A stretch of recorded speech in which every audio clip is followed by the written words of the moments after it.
All right. So, now I recently welcomed the newest R programmer into my family. He was born almost on the 10th anniversary of the New York R Meetup, so that made me really, really excited. We missed it by just a few days, but you know, he can't be perfect. I want to thank Vivian Peng and the Lander Analytics team for making these Hex t-shirts, because you'll see they are baby-themed Hex t-shirts. Yeah. Gigi Poop's probably my favorite. And yes, these are true to life, I've discovered. Messier, Tinyverse, yeah, all the baby spitting up, all happens. So, what is in a name? We needed to pick a name for this child. And this is high stress, because this sticks to them for the rest of their lives. You want it to be a good name. You want it to be not too common, but not too odd. Now, for us, it was a constrained optimization problem. We needed an L. It's a tradition to name your children after deceased family members, so we had an L. So at least we had it narrowed down. There were some very obvious choices that came up right away. Lando Lander. I almost got this. My wife was a bit out of it after labor, and she signed a blank birth certificate. And I was really sitting there like, should I put in Lando? But then I've heard that the court system will actually strike down names if they're ridiculous. So the next name I really wanted, which fit we needed an L, was Lunar Lander. She also said no. So we had to turn to baby name books. It turns out Bruce Lansky has written a lot of them. But we're more digital, so we turned to Tinder for baby names. You literally swipe, you and your partner swipe through names, and if you both match, you get notified that you both like a name.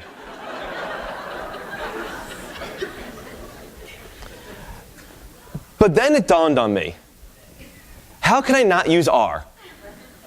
Anyone who knows me, I've met my wife at the R Meetup, R has to be involved. So I loaded up the baby names package. This is maintained by Hadley, and it tracks baby names in the US since 1880. So I went into this, I filtered on just more recent names since 1980, and I looked for boys, and I did a counting based on the popularity in each year, and came up with an overall ranking since 1980. So I took that ranking, and I made a distribution. So we just take the ones that are greater than a certain percentage, and we make this histogram. This is a histogram of all of the traditional boy names since 1980, with the red line being the middle of the pack. It's a left-skewed graph, as you would expect. There's a lot of very common names, then a bunch of very infrequent names. But we needed an L. We needed an L name, so remember that. Or an L-sounding name. Since L was a bit constraining, we figured anything that sounded like an L. So I went back to my query. I took the recent names, but I also did a regex in there for the names that either started with an L or started with a vowel, then an L. So we went through there, and there was about 587 names that fit the criteria.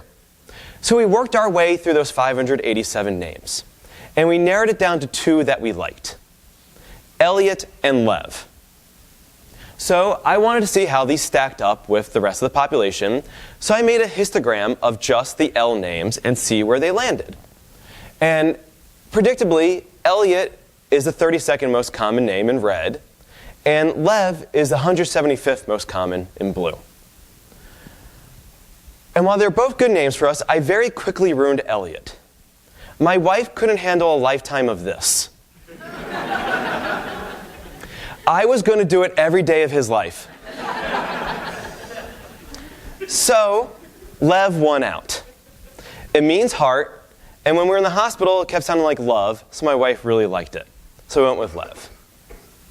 So now that we have his name, the baby arrives. And we're like, OMG, we have a baby, what do we do? We had no clue what we were doing at all. We barely managed to get him home safely. So, fortunately though, all babies really do is eat, poop, and sleep. Right? That's the majority of what they do. And they're often called a bundle of joy, but they're also a bundle of data.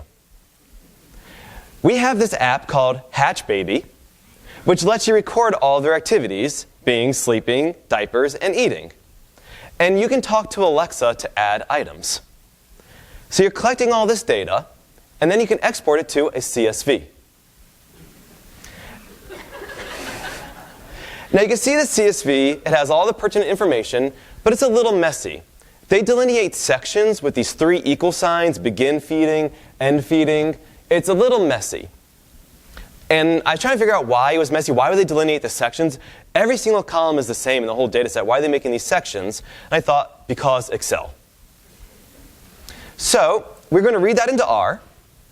But first, we need to clean it up a little bit. So we're going to use the pipe function to call grep on the file as it's being read into R. And grep-v means search for the opposite. So I'm searching for any lines that don't have these 3 equal signs, and those get piped into R. So it's a nice way of doing pre-processing at the command line right before you even read it in. Then we go ahead, we specify the column types because there's a messy data. We specify the time zone because they didn't include the time zone, which leads to problems. And I restricted the data to just be when he was sleeping or eating. I didn't do the diapers because I wanted him to maintain some dignity. So once we get it into this nice format, we had to do some cleaning.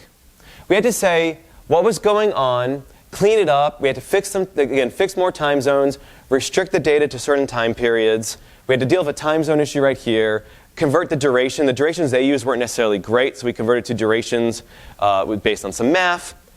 And we made it into a Sybil, which is the new version of time series data in R. There's so many versions of time series data. There's a new one from Rob Hindman. Importantly, we had to dedupe the data. There were a lot of duplicate entries because parents are tired. Notice my wife about to pass out in the corner. So we're really exhausted.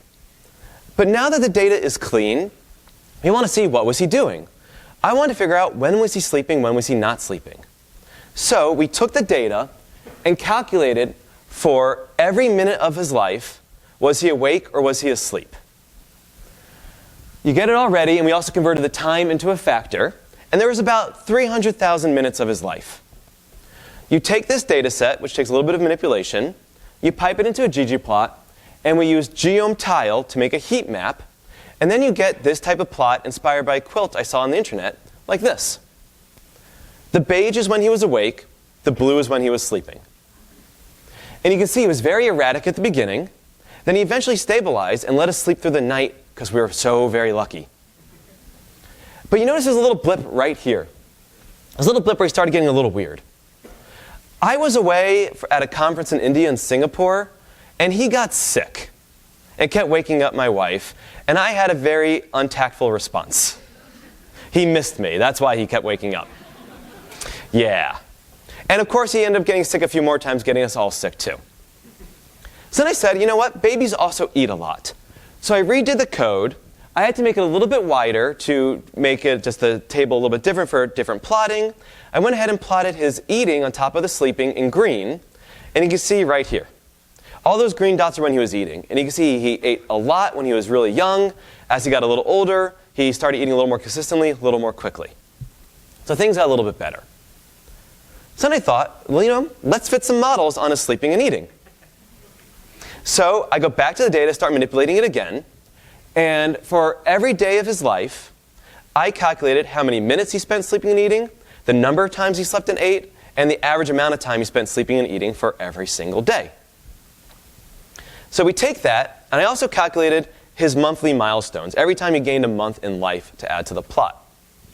So we have all this information about his sleeping and eating habits, his timing and number of them, in a Sybil. So since it's in a Sybil, we could just use autoplot, and it makes a very nice time series graph very quickly and easily. And we can see that his number of naps and his number of eatings have gone down over time. He's doing less and less of them. Similarly, his time spent has diverged. So I guess not similarly. He has spent less time eating and more time, though erratically, sleeping. And then we look at the averages, And we see, yeah, the average time corresponds to what we expected to see in the graph.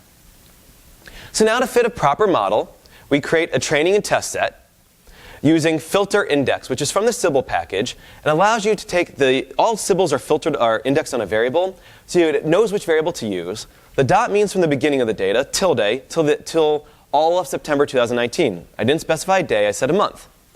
The test set was just all of October, or the days in October that we had. Then we fit a model, or models, using the model function. With this one function, we fit 7 models. A mean model, a naive, seasonal naive, random walk with drift, an ETS, and ARIMA, and a dynamic linear model with ARIMA errors. And that last model there, we're trying to see if I can see what impact feeding has on sleeping. So we fit the models, and then we forecast it against the test data and get the RMSE for accuracy, and we see which models perform best. And it was the dynamic linear model by a thin margin. And you can see that ETS did surprisingly poorly. It was the 5th best model. I was very surprised by that. But look how easy this is with Sybil and Fable and Feast to get all this time series information. This came out about 2 weeks ago or 3 weeks ago. It's really amazing what they did. So let's look at the models. ETS was a multiplicative model with an additive trend and no seasonality. The dynamic linear model has a coefficient for feeding, and that negative coefficient means that as he spends less time eating, he's sleeping more.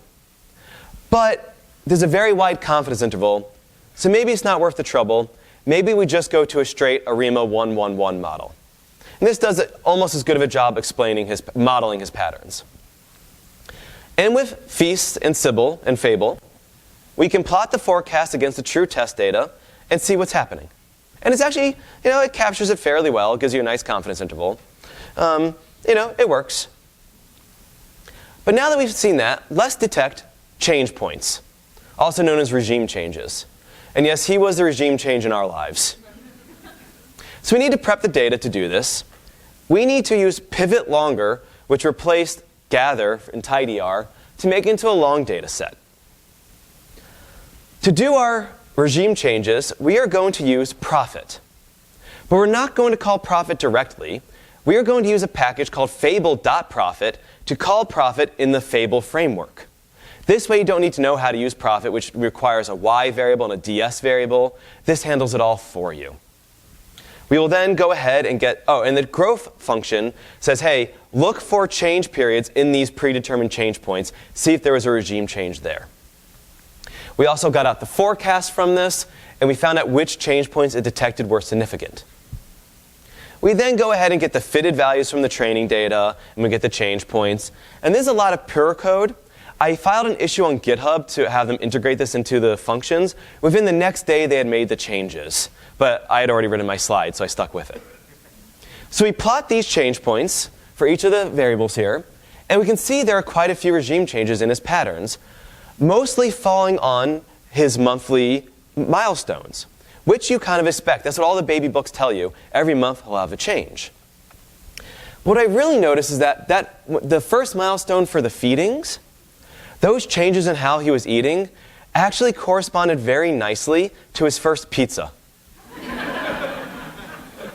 He stares, he loves his pizza. He's my son. So then I was thinking, well, was there a difference in breast milk versus formula? So we go back to the data, because we were tracking it, and we assume that if the number of ounces was 0, it was breast milk, and if it had a number of ounces, it was formula in a bottle. So we take this data, we go ahead, and we plot it like this, with autoplot once again.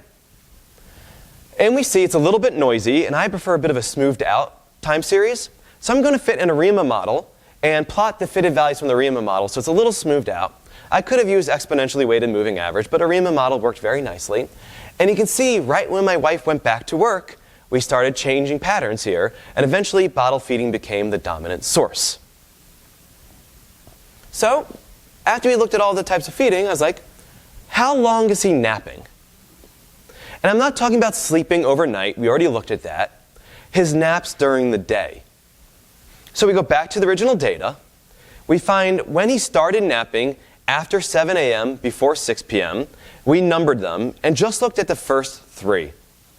And we started in June, gave him a chance to stabilize, to see what was happening.